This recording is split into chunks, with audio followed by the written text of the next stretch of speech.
tá em casa, mas como que faz o leite? Tu vai parar aqui, não, eu tô vendo a tua.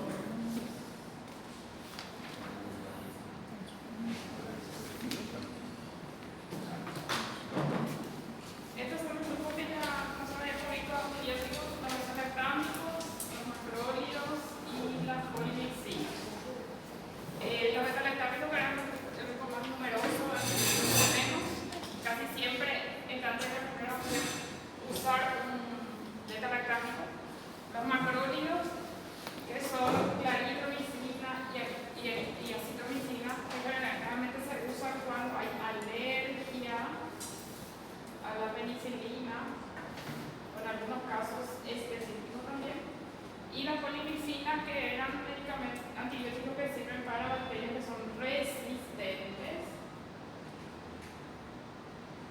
que son generalmente para casos graves y son medicamentos que producen efectos adversos que son muy importantes. Por ejemplo, la nefrotoxicidad produce la afectación renal.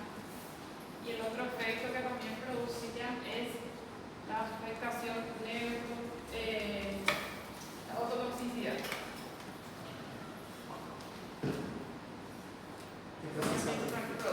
¿Cómo?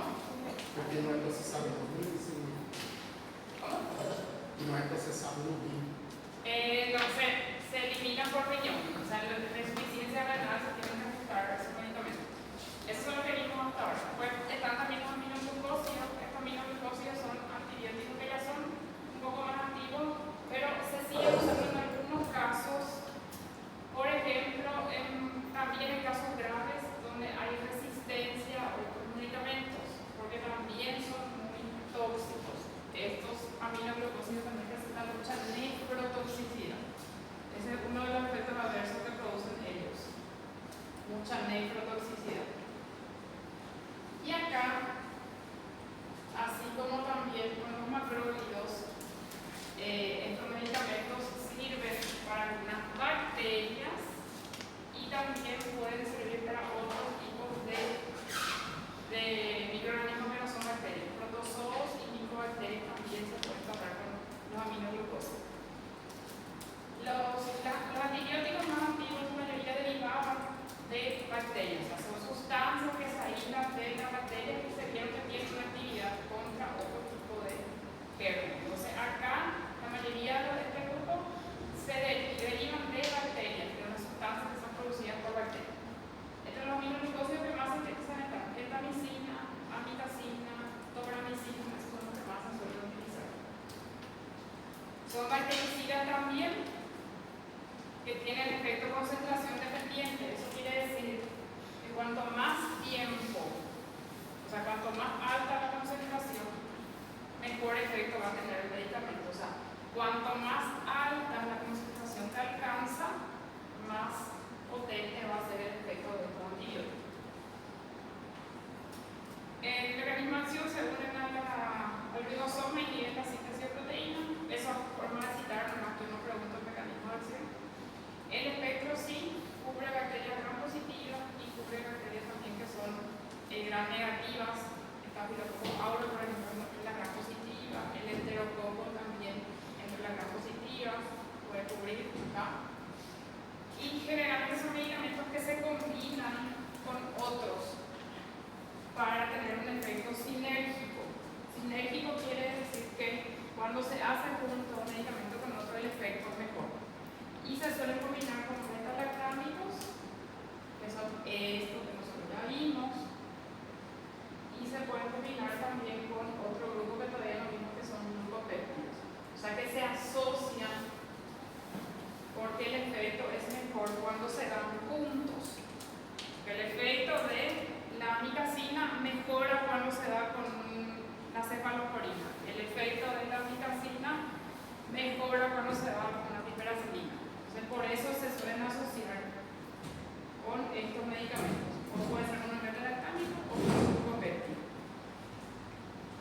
Y eso también, cuando se hace, los medicamentos tienen un efecto sinérgico, puede ser que la dosis total del medicamento pueda ser menor. Entonces puede tener un poquito menos de toxicidad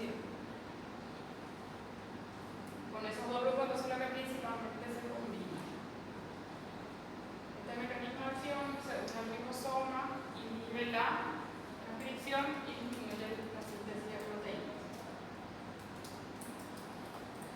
Acá entre ellos hay medicamentos que se pueden usar para el tratamiento de bacterias, para el tratamiento de micobacterias, para el tratamiento de esto que correspondía, de qué grupos son, a qué grupo de microorganismos corresponde esta mueva, tenia, qué tipo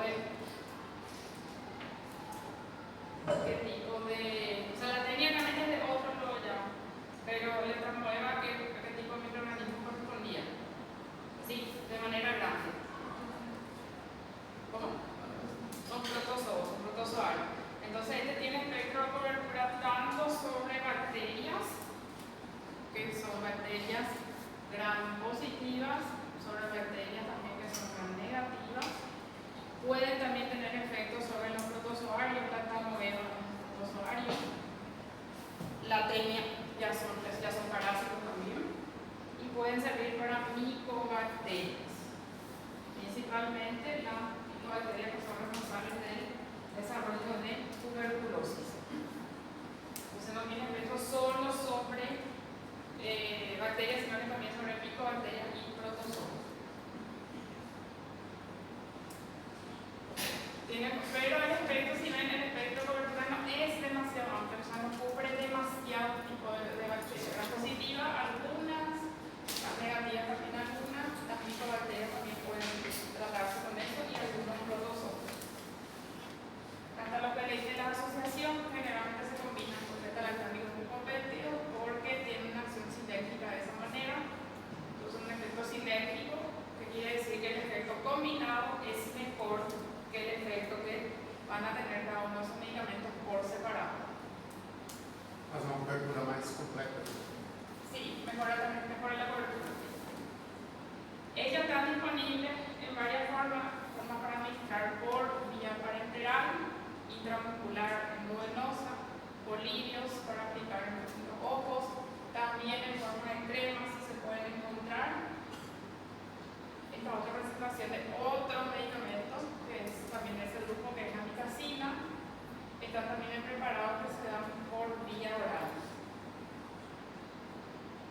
Pues está también la tobramicina, esta administración inyectable, esta es la administración por vía tópica también, y este preparado que se administra por vía inhalatoria.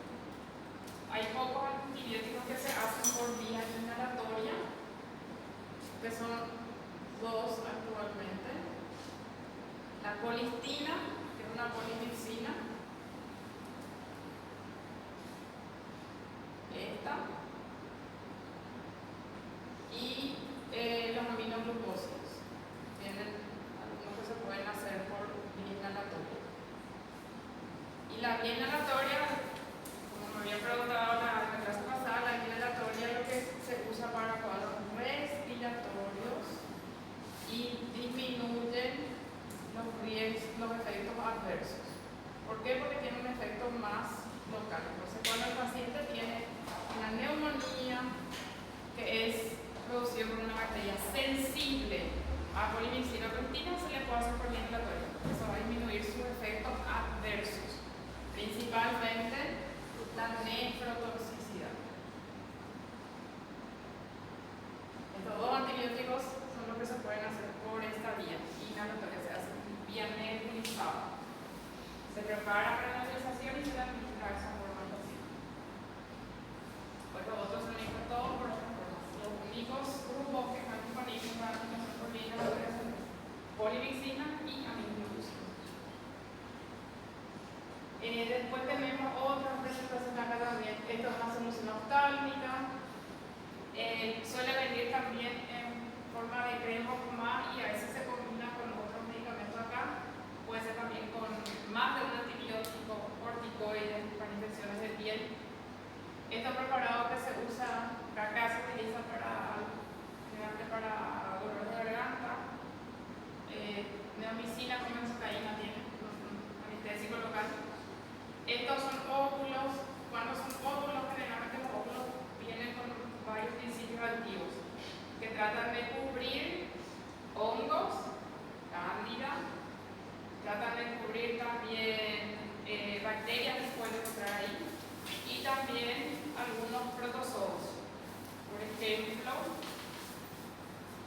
cuál de ellos. Bueno, lo que se va a encontrar también es que puede ser tratado con meteonías.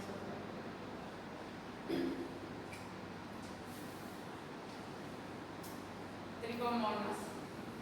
Eso se puede. Generalmente vienen así los preparados de forma óvulo, vienen con varios principios activos para cumplir varios tipos de microorganismos. Esa es la forma de presentación.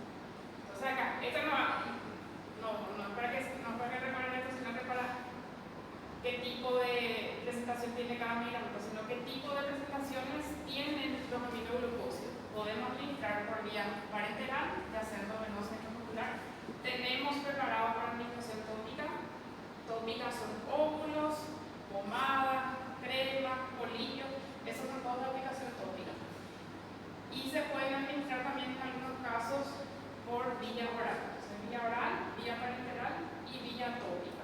Y la vía inhalatoria también que se pueden hacer con medicamentos. En el caso de la vía oral, también había claro, por vía oral no se absorben estos medicamentos, no se llega a absorber. Tiene un pH que es alcalino y prácticamente no se absorbe. Entonces, ¿por qué se toma? Por el mismo motivo en que se podría tomar también las polimixinas. Se utilizan para la esterilización o para cuadros, la esterilización intestinal. Cuando vimos polimixina también decían que se pueden utilizar polimixinas y se pueden usar los aminoglucósidos, que ninguno de ellos se absorbe, no se absorben por vía oral. Y en este caso de esterilización lo que se busca es eliminar lo que hay en el intestino, la flora intestinal. Entonces no es necesario luego que se absorba. El efecto tiene que ser local, tiene un efecto solamente local sobre la mucosa. Entonces es útil de esa forma porque se usa solo para eliminar. Si el paciente tiene algún proceso, una gastroenteritis que no es invasiva, que tiene una bacteria que está ubicada solamente en la parte de la mucosa, se puede utilizar. Si el paciente se tiene que operar, se tiene que hacer, por ejemplo, una colectomía, se está preparando para su cirugía, tiene que estar esterilizado el intestino. Entonces, para esos casos se utiliza. Entonces, se utiliza para que tenga un efecto local, solos en la parte intestinal, eliminar la flora intestinal, pero no es necesario que se absorba. ¿Se entiende? Entonces, de esa forma se da para esterilizar la parte intestinal.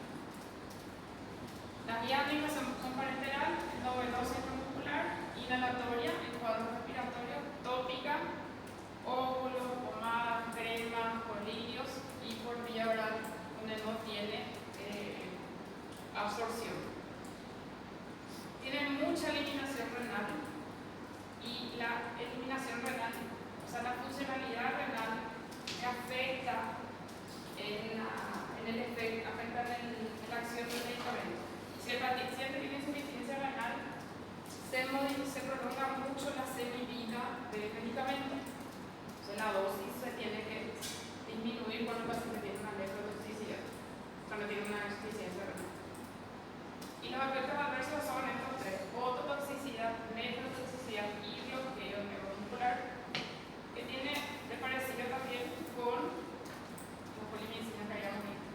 En la parte de ototoxicidad produce afectación del nervio auditivo, que tenía dos ramas.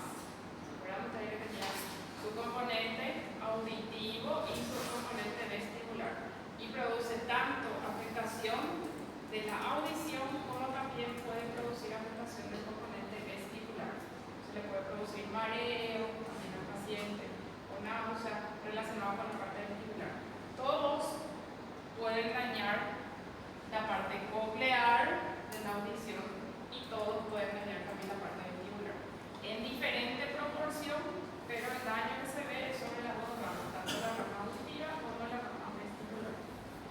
Entonces puede llegar a producir sordera en el paciente en la administración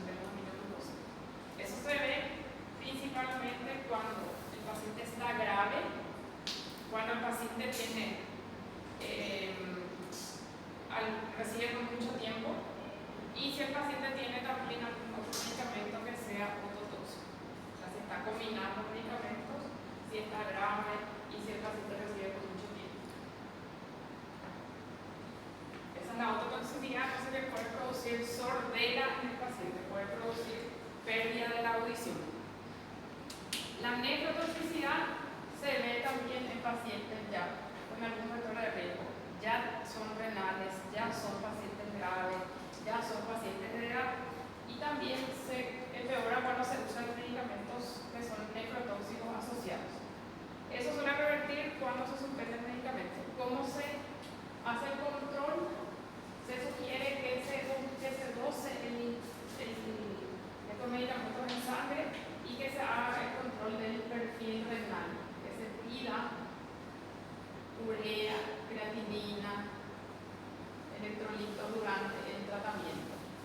Porque mediante eso que nosotros, con esto que nosotros calculamos, el clearance de creatinina, que nos ayuda a saber cuál es la dosis que tiene que recibir el paciente. Entonces, la nefrotoxicidad se ve por alteración del perfil renal, aumentan los valores de urea, creatinina, aumenta el valor de potasio y aumenta el valor de potasio en el paciente y está recomendado que durante el tratamiento el paciente se haga un control del perfil renal para ver cómo está. Tanto la nefrotoxicidad como la ototoxicidad tienen más riesgo de presentarse cuando el paciente es un paciente grave, cuando recibe mucho tiempo la medicación.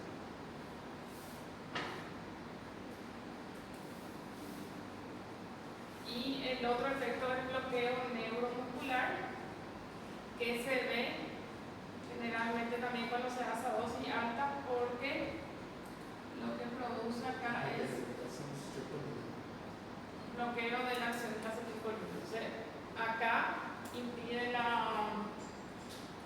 unión de la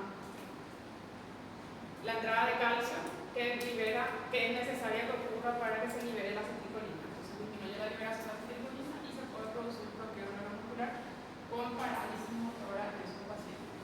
Entonces los tres efectos principales producidos por los aminoglucósidos son esos: nefrotoxicidad, ototoxicidad y neurotoxicidad. Este efecto también se producía por las polimixinas, la afectación neuromuscular, eso también era parecido. Entonces los tres efectos que son más frecuentes son neurotoxicidad, nefrotoxicidad y la ototoxicidad. Entonces tienen que recordar cuáles son nefrotóxicos, cuáles son ototóxicos, el grupo, eso tienen que recordar. En el embarazo está recomendado que se haga solo si no tenemos otra opción de tratamiento, por los efectos que puede tener. Solo cuando no tenemos otra opción. Ya dijimos también cuáles son las vías de administración y también, de acuerdo al caso, nosotros vamos a tener una cierta vía por la cual administrar. La vía parenteral se suele usar para los casos que son más graves. La vía oral, como dice ahí, se usa para la esterilización intestinal.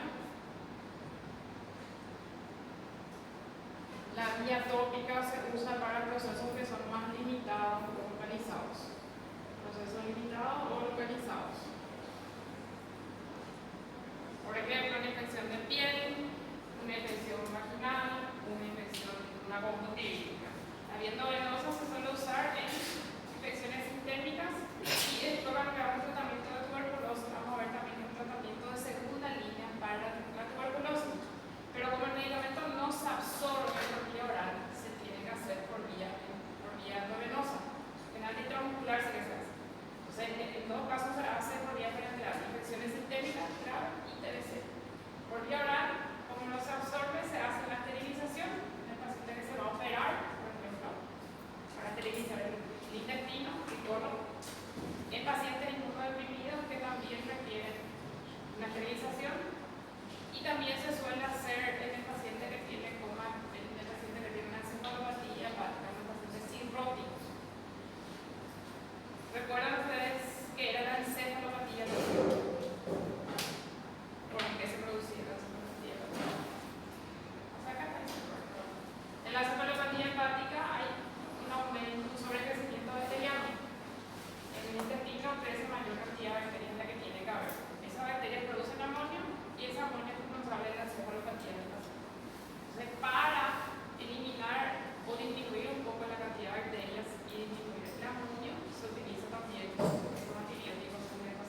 Por vía oral también se usan en el caso de parásitos y protozoos. Entonces, para la esterilización intestinal se usan por vía oral en el caso de esterilización y en el caso de parásitos y también de protozoos. Y una acción solamente en la luz. Acá se usan casos graves y en TBC.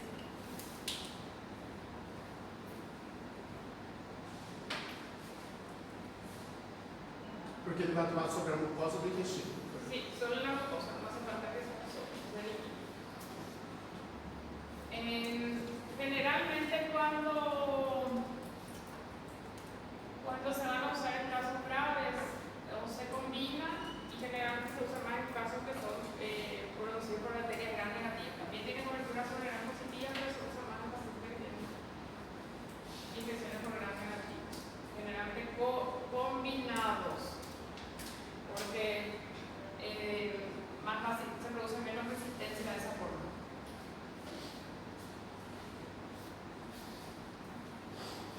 Por vía tópica, en infecciones que son localizadas, otitis, conjuntivitis, infecciones de piel, infecciones genitales, donde se aplican los óvulos. Por vía inhalatoria, en cuadros respiratorios, se utiliza por vía inhalatoria cuando el paciente tiene alguna bacteria que es sensible. De preferencia también, para que no haya resistencia, tiene que tener sensibilidad, tiene que tener un cultivo que diga que es sensible al aminoglucosa para que se pueda administrar. Porque hasta en casos específicos donde se hace, en la tuberculosis se puede hacer. Hay otras infecciones acá más, así bastante específicas, pero en eso tampoco es. En general, bacterias gram positivas, estáfilo, aureus, enterococo, bacterias gram negativas, casi todas. Y acá lo que muestran son las combinaciones. Casi en las combinaciones que pueden haber penicilina para aminoglucósidos, penicilina para las pseudomonas, para cubrir gram positivos, combinado también con alguna penicilina, para cubrir cefalosporina con aminoglucósidos en gram negativo. Pues acá, estas son asociaciones que se hacen, que principalmente es con los beta-lactámicos y también con los glucoperoides.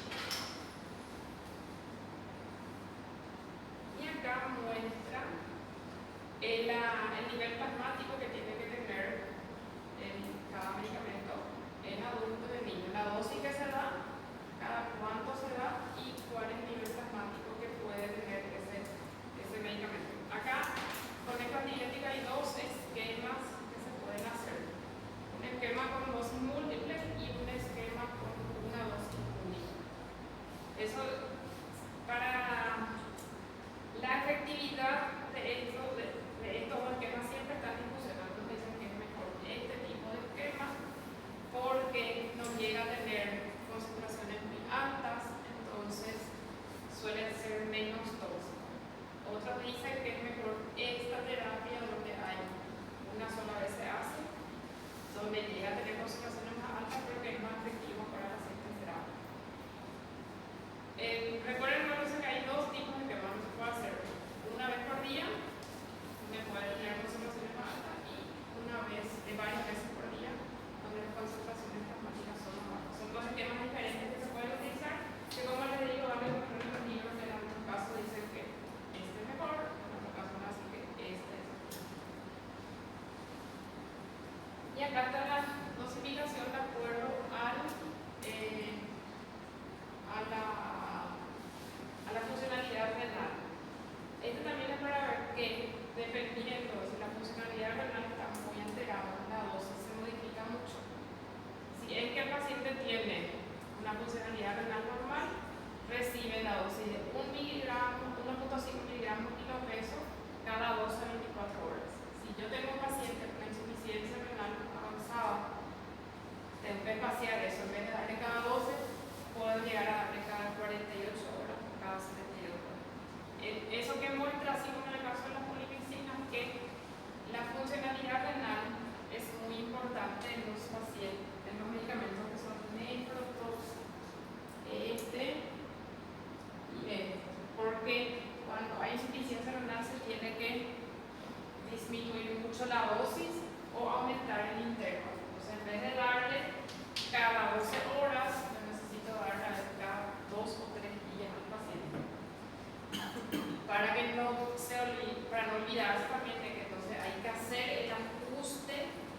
medicación en insuficiencia renal.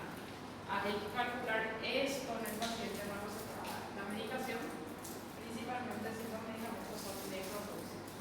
Pero si no, en vez de que el paciente se cure, le voy a intoxicar, el paciente puede morir por ese motivo. Você pode fazer aí, no caso, a aplicação inalatória. Si es que en neumonía mejor inhalatoria, pero el problema es que esta en sí no es una neumonía, ¿verdad? Tenemos otro proceso, tenemos un proceso abdominal, por ejemplo, entonces tiene que ser por otra vía. Si es que tiene algún proceso respiratorio, sí, se coge la vía inhalatoria. Geralmente ele é mais utilizado quando, doutora? Já que tem todos esses efeitos En respiratórios. pacientes graves, que ya están graves en terapia, que ya tienen cultivo a una de esas bacterias, a E cacineto, outros na fase de cobertura. y en pacientes que ya recibieron un tratamiento previo y no mejoraron. O sea, los pacientes generales graves que ya tienen hospitalización previa, ya sea en sala común o en terapia. De preferencia que tengan un cultivo ambiente. La cobertura entonces sobre gram negativos, sobre gram positivos, no tiene cobertura sobre anaerobio, micobacterias, principalmente los de la tuberculosis, parásitos, protozoo y parásitos, helmintos, que son las tenias, también la